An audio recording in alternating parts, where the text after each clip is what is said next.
Maayong hapon mga amigo kag amiga. Live kita diri subong sa may RB Animal Bite Center sa Putotan Branch.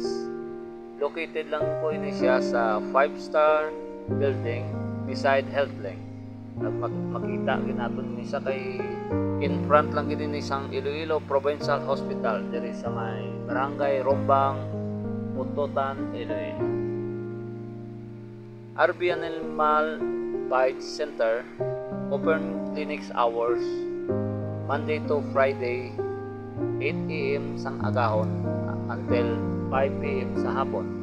Kag maka-open man sila every Sunday 9 a.m. in the morning kag 3 p.m. sa hapon.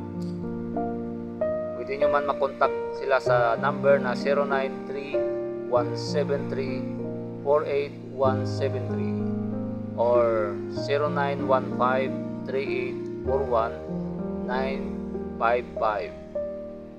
Try na kamo guys kung gusto niyo sa Animal Bite Center dire langgit sa Putotan Branch.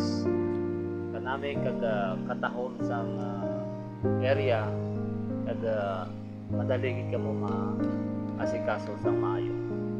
Kita niyo guys na katawhay kag kanami sa ilang office diri sa Rombang, Putotan, Iloilo.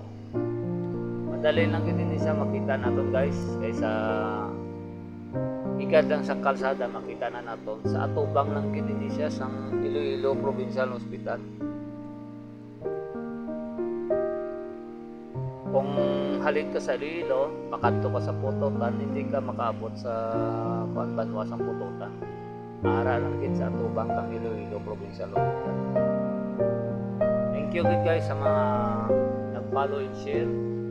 So sa mga wala pa naka-follow and share sa Iloilo Please Vlog para updated ka mo sa vlog ko everyday. Thank you so much guys kag sa mga followers ko. Keep safe everyone. Thank you so much.